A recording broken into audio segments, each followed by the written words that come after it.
Hello guys, I gave an interview in a company called Orion Innovation, and that was the position for the LAMP developer, and the interview date was on Feb 11 2025. So this was the virtual round. So some questions they asked me about the Linux, which I don't remember now, and then they asked me few questions in PHP. So first of all, they asked me to write CRUD validation, and they said read, update, and delete validation you have to create in code igniter framework in PHP. So I said first of all I am using the code igniter 4, and first of all we have to create routes for that. So there is an app directory inside that config, and then routes.php. Here we'll we'll create some routes. Routes get users, user controller, and double colon index. Then routes get users slash create, user controller, double colon create. Then routes post users stores, user controller, double colon store. Then routes get users slash edit slash colon num, user controller edit slash $1. Then routes post users slash update slash colon num, user controller update slash $1. Then dollar routes get users slash delete slash colon num, user controller double colon delete slash $1. So we'll create one user controller, and we'll create some views file inside the users. These will be index, create, store, edit, update, and delete. So basically we have to create a CRUD validation. So first of all, user controller.php will create one function called index, then user model is equal to user model, then data user is equal to user model find all, then return view users and slash index dollar data. So this is for the index. Then another function will create public function create, then return view user slash create. Then public function store dollar user model equal to new user model. We are creating one object. Then validation. Then dollar rules equal to name equal to require minimum length should be 3 for the name, maximum length should be 50. So these are the validation. For email, we'll use the required valid underscore email is underscore unique user dot email. Then if validate rules return redirect to user slash create with input with errors validation get errors. Then user model save name this request get post name, email this request get post email. Then return to users with success user created successfully. Then we'll create another function called edit, and in the bracket we'll use the $id. Then dollar user model is equal to new user model, and data user is equal to user model find, and then in the bracket $id. Then if data user doesn't exist, then return redirect to slash user with error user not found, else return view user slash edit dollar data. Then public function update in the bracket $id, and then user model new user model validation config service double colon validation. Then rules for the update name require minimum length 3 maximum length 50. email required valid email is unique user email dot id. So again we have to make validation. This validate rules. So return redirect user slash edit id with input error validation get errors. Then dollar user model equal to update id, name this request get post name, email this request get post email name. Okay.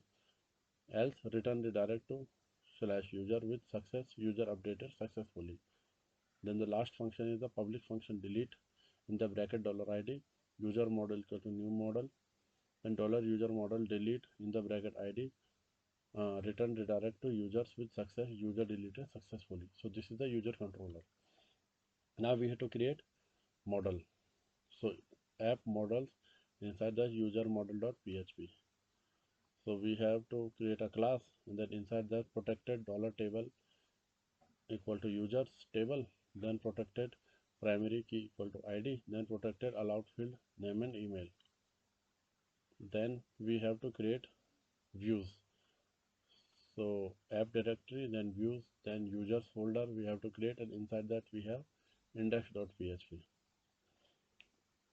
So we have to create a form which contains id, name, email and action. So this is for the index.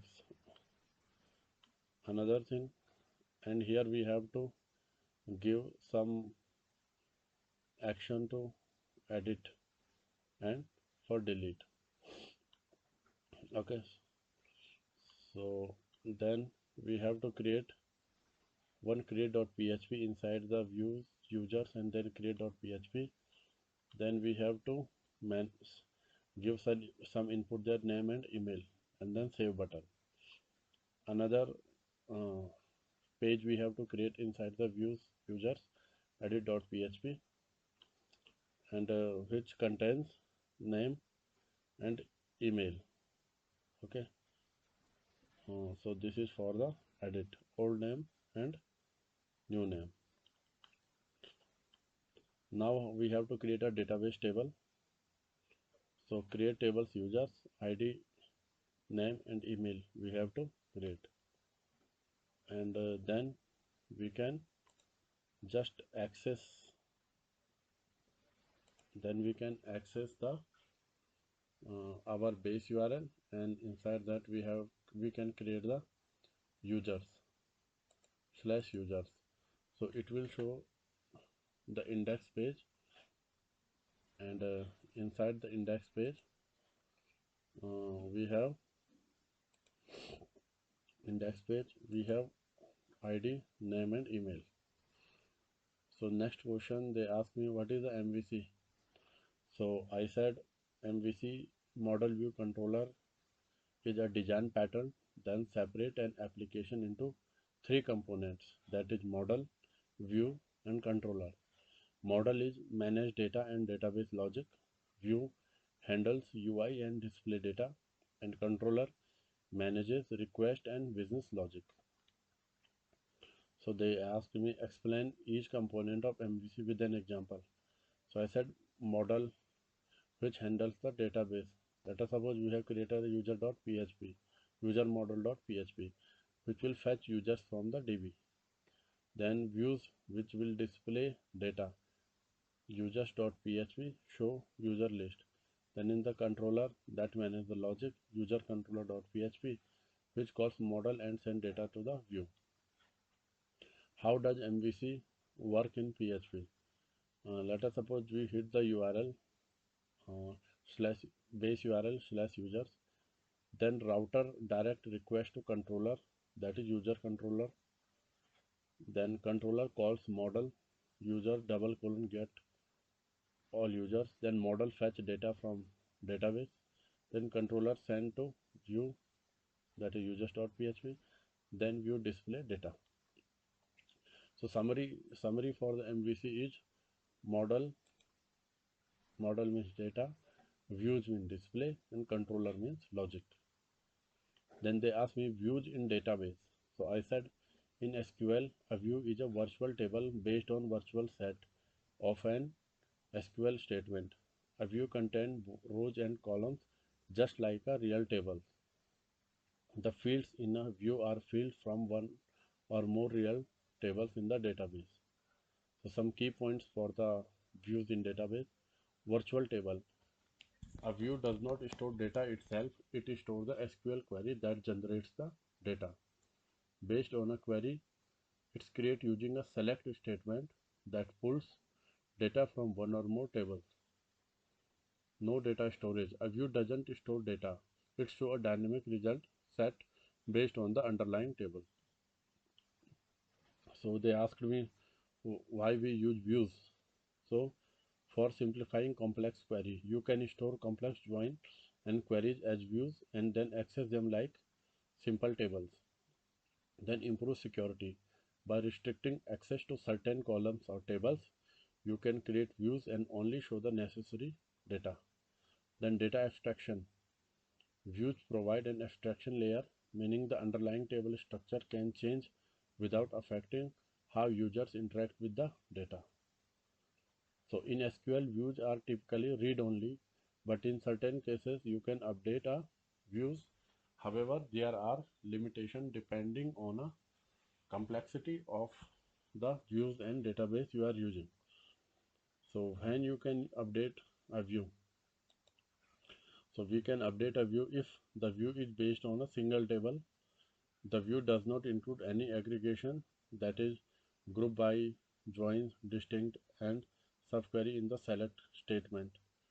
All the columns of the view are updatable, meaning the underlying table allows modification through the views. When can't you update a view? You cannot update a view if it involves multiple tables, that is joins between tables. It uses aggregate function like sum and count. It includes distinct, group by or complex subqueries. The view is based on the computed or derived column, that is concat or case expression. So in the summary is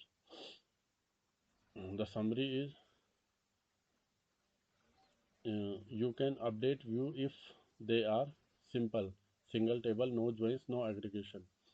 For more complex views, join subsequently aggregator, you cannot directly update them. Next question they ask me triggers. So triggers in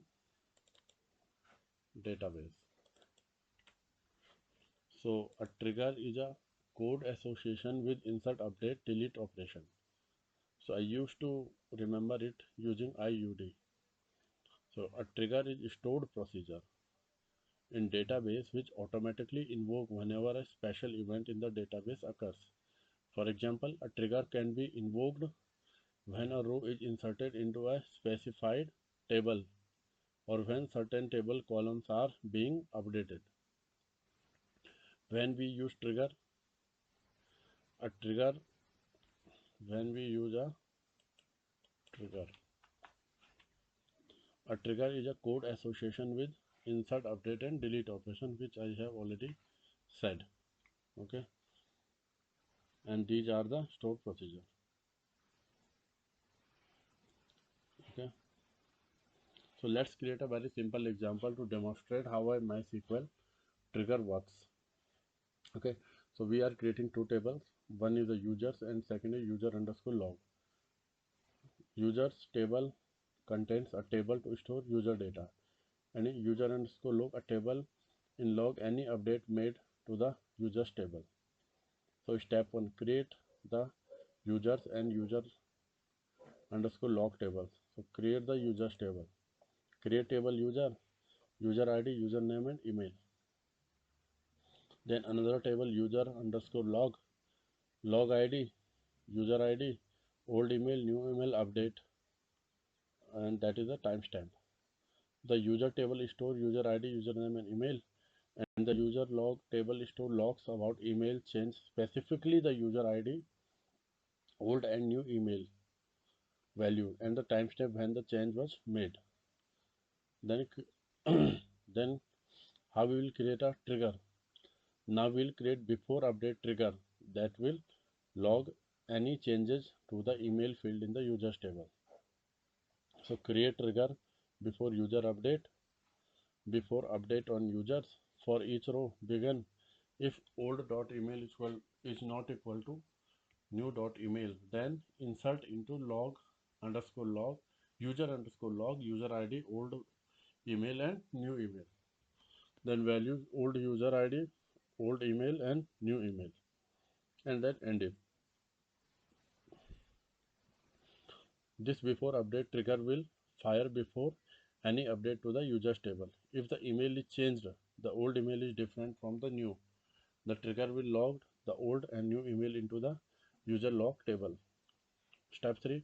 Perform an update. Let's update a user's email in the users table. The trigger will automatically log the change in the user table.